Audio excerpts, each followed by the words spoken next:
Welcome to episode 10 of the Goldenberg Destiny Project. So today we're going to talk about the beginning. The first few hundred years after creation, things were pretty normal. People were, the population was growing exponentially. It was growing, but it was still small. It started, people had many children.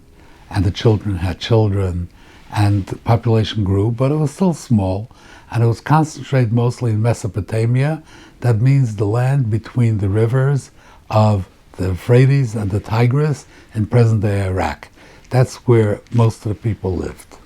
There was not too much competition for food and for resources, so people had what to eat and had clothing and where to live, and it was okay. But about 700 years after creation, things began to change. This was the generation of Enosh. Enosh was the leader of this generation. The Rambam explains this was the beginning of paganism. And the Rambam explains this in the beginning of Hilchos Avodah Zarah. He says, B'mei Enosh, Tov b'nei Adam tois godel, v'nevarak tzas chach me'os ador. He says the people made a very major error during the time of Enosh. Now, I'm not going to read the whole Rambam and translate it. I'm going to tell you what he says in my own words. So during this time, the elders of that generation, and Enosh being the leader among them, they called a council. They called a meeting of the Council of Elders, and they decided to discuss a certain issue, which was apparently very important to them. We don't know exactly what went on, the different discussions, who said what, but the issue that they were discussing and the idea that they developed at this council was, in order to, all these years, these hundreds of years, people prayed to God, they worshiped God. They understood that the stars, the sun, the moon, the galaxies, the constellations, that they controlled the nature of this world. They understood this. They understood that God appointed them. God appointed the sun to bring heat to the world. God appointed the moon to control the tides.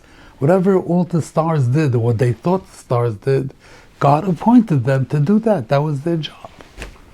So they decided that they could honor God by honoring and worshiping His ministers.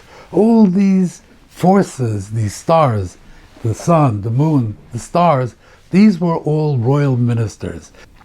And they decided that it would be proper to honor God and worship Him by honoring and worshiping His ministers. So this is the decision that they made. And they built temples to the moon and to the sun and to whatever stars they wanted to. And they worshipped the stars. And by worshiping the stars, in their mind, they were worshiping God. After a while, certain false prophets arose. And they said that God spoke to them, and He told them that what they did was a very good idea. How should you worship the sun? And how should you worship the moon? And they started giving people instructions. These people, these false prophets, they figured this is a good business. You come in, you say, I'm God's prophet, I'm telling you what to do, and then you get a position in society, you're going to get supported, you're going to get a salary, people are going to bring you gifts, and you're a prophet, and you're telling them what to do, and people are going to come ask for your advice. So this was a good career move for them. So after a while, more prophets grew up, and then they had a class of priests, Kohanim, whose job was to officiate in the temples, and to lead the services and the sacrifices, whatever they were doing. Now, I don't know if the priests were in cahoots with the prophets, or if they weren't. Maybe they believed the prophets and this is what they should do, but it was another class of people that were involved in this, and the whole cult, the whole religion grew, and it became a very big thing. And they told them to make images and to make statues, and when you bow down to this statue represents the sun, so when you're bowing down the statue, you're worshipping the sun, which by extension means you're worshipping God. And this is how it developed. After a while, you had a new class of false prophets who came and said that the stars spoke to us. Not that God spoke to us and told us what to do. The stars, the sun came to us in a prophecy and told us what to do. And the moon and this constellation and that constellation, they all came to us and told us what to do. So now they were removed from God. And after a while, they started focusing on just worshipping the sun and worshipping the moon and worshipping whatever other gods or maybe angels that they felt they should worship, who were the people who were controlling the world. And the Rambam finishes, I want to read you his language. They spread across the whole world, whatever the world was at that time, which is basically the Middle East. Lava to worship the images, the idols. The kiva she'orcha yomim, in the fullness of time, nishtaka Hashem hanichbad v'hanoira mepi kol hayikum umedatam. At the fullness of time, the honorable and holy name of God was forgotten by all of civilizations, and they no longer knew him. Afterwards it says like this, and the Chachamim that were at that time, they also thought that there was no God, Ein Shom Elaha. The Tzura Elamim, the creator of the world, nobody recognized the creator of the world, except for a select few. This was Chanoich, Mesushalach, Noach, Hashem, Ve'ever, the Kegoin. He says maybe there was some more, but these were the select few who knew God and recognized God. Nobody else recognized God. So he says an interesting thing. He says that the name, he keeps talking about God, God, God the whole time. And at the end he says that in the fullness of time, the holy name of God was forgotten.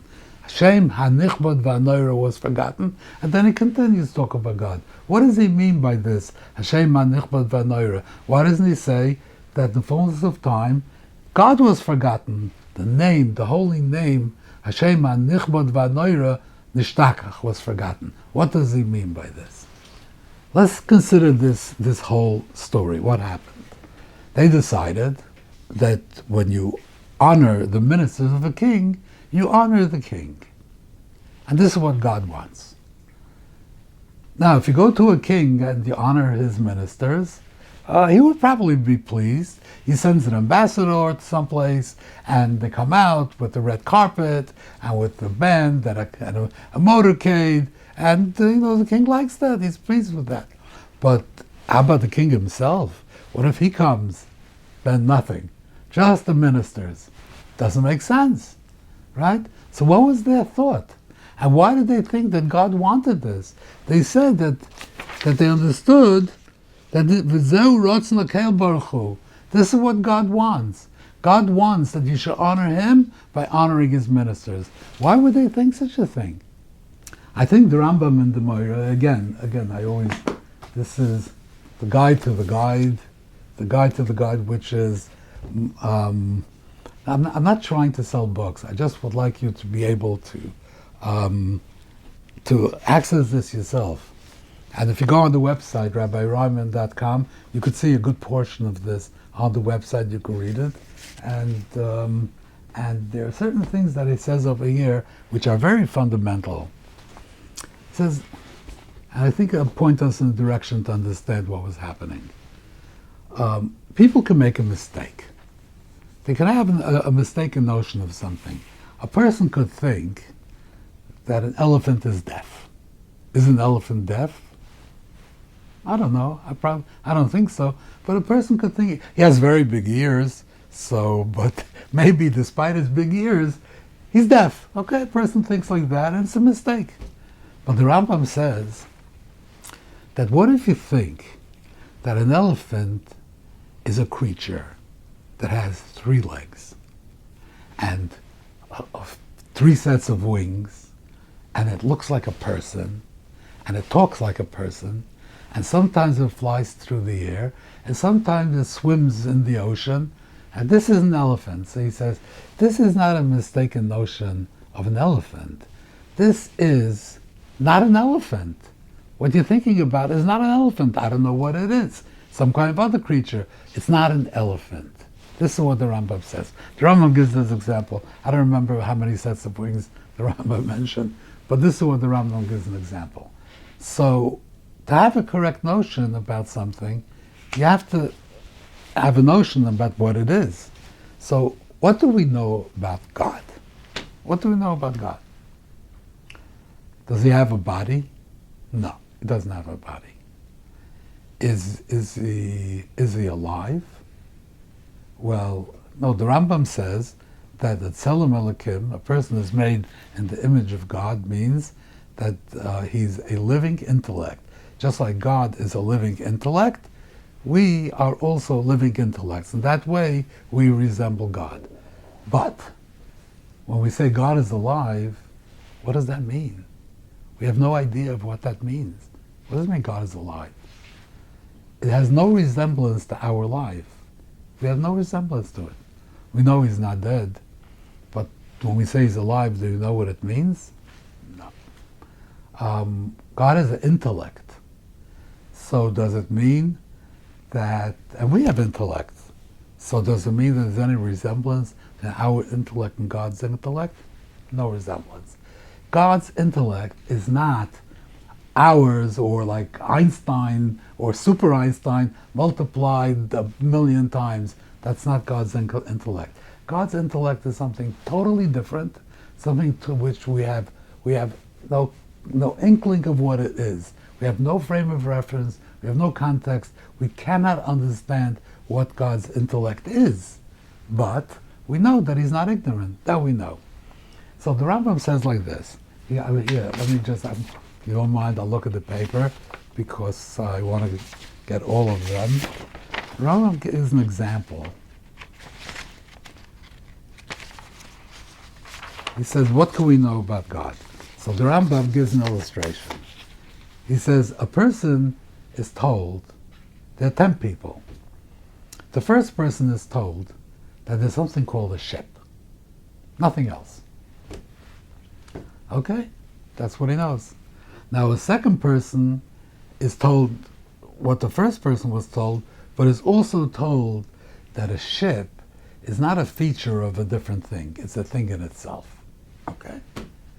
Now the third person is given even more information. In other words, each consecutive person, each successive person is given the information that's given to the previous people and given another piece of information. So the third person is told that a ship is not a mineral. Okay? The fourth person is told that a ship doesn't grow from the ground. The fifth person is told that a ship is not assembled by nature. The sixth person is told that a ship is not a flat disk. The seventh person is told that a ship is not a sphere. The eighth person is told that a ship is not conical, it's not a cone. The ninth person is told that a ship is not a cube. And the 10th person is told that a ship isn't solid. It's okay? Now, who knows the most about a ship? The 10th person, because he has 10 pieces of information. But does he have any idea of what a ship is? No. But he knows more about a ship than the other people. So he says, the Rambam says, when we talk about God, the only thing that we can know of God are negative attributes. We know what he is not. We know that he's not dead. We know he's not ignorant. We know, but what he is, we can't know. Do we know what? Do we understand what God is? We have no understanding of what God is. Even when you say that God is angry, doesn't mean that he's angry. It means that he does some things that a human being would do if he was overcome by the emotion of anger. But when God is angry, it doesn't mean that he's overcome by an emotion of anger. Anger is just a way of conveying to you something, but it doesn't tell you anything about God. Nothing.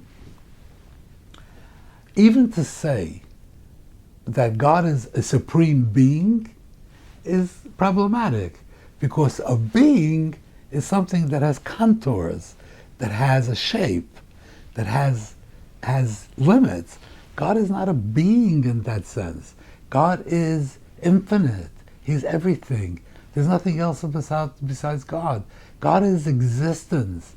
God is what existed before, when the world was non-existent. And even now, God is existence. So this is very, very difficult to relate to God. How do you pray to God? How do you worship to God? It's a hard thing to do. How do you have any kind of relation to God? So in Judaism today, now that we have Judaism, we can connect with God through mitzvahs, by performing His commandments, by learning His Torah. We can come into contact, sort of, with God, with God's wisdom is in the Torah, even though we don't understand God's intellect, but there's some kind of connection. We connect to Him through the mitzvahs. So because of that connection, we're able to pray to Him and worship Him in a way that we can stop ourselves from imagining that He is something that He is not. But if you imagine He's something He is not, that's like an avodah zarah. That's like something else. That's something else. The people of that generation, as time went on, and they did not have mitzvahs or Torah, so their connection with God weakened because they couldn't understand what God was, and to have a connection with something that was beyond their imagination. So they came up with this brilliant idea, the idea that how are you going to connect to God? By worshiping His ministers. That we can do. We see the sun, so we will worship the sun with the understanding in our minds that this sun is the minister of God, and by worshiping the sun, we are worshiping God, and by praying to the sun, we are by extension praying to God. So this is a way that we can have a relationship with God by relating to His ministers. And they thought that God understood this. He understood that it's difficult for people to have a relationship with Him. He understood that people cannot, it takes a level of sophistication to be able to understand that what God is and what He is not, and how to relate to Him with that understanding is a difficult thing. So God understood that this was difficult, and therefore His preference was that you, instead of worshiping Him, which is such a difficult thing to do, you should worship His ministers, and by extension, through His ministers, you will be worshiping Him. That's what they thought. That was the upshot of this council of elders in the time of Enosh. They were dealing with a big problem. People were drifting away, they were lost, they needed to have a connection to God, to the divine, and the way that they had was not working for them. So maybe we can come up with a different way, and this was the idea that they came up with. This was a slippery slope. And as time went on, then these false prophets and those false prophets, and eventually everything slipped into the dark abyss of paganism. People forgot about God. They thought they were worshiping idols, worshiping stars, and God was completely forgotten. Now, getting back to these 10 people, if you remember, the first person was, all of them were told negative information. One of them was not. One of them was told positive information. Number one, the first person was told there is something called a ship. Is that negative information? It's not what it's not. The next 9 people were told what a ship is not. The first person was told there is something called a ship. The name of this thing is ship. This person now knew positive information about this thing. He didn't know a lot, but he knew positive information. Throughout the whole time that people had trouble relating to God, they still had a connection because they didn't know anything about him, only what is not. But they knew one thing about him. One. They knew his name. They knew the Shem HaNichbad VaNoira. They knew the honored holy name of God. And that was a sliver of a hair by which they still had a connection to God, because they knew his name. But as time went on, and they sank deeper and deeper into paganism, the Rambam says, the Hashem HaNichbad VaNoira Nishtakach, everybody forgot the name of God, and therefore they had no more connection, and the entire generation forgot about God, and everything slipped into paganism. Next week, we'll talk about paganism and how it affects society. Thank you very much. I hope to see you then.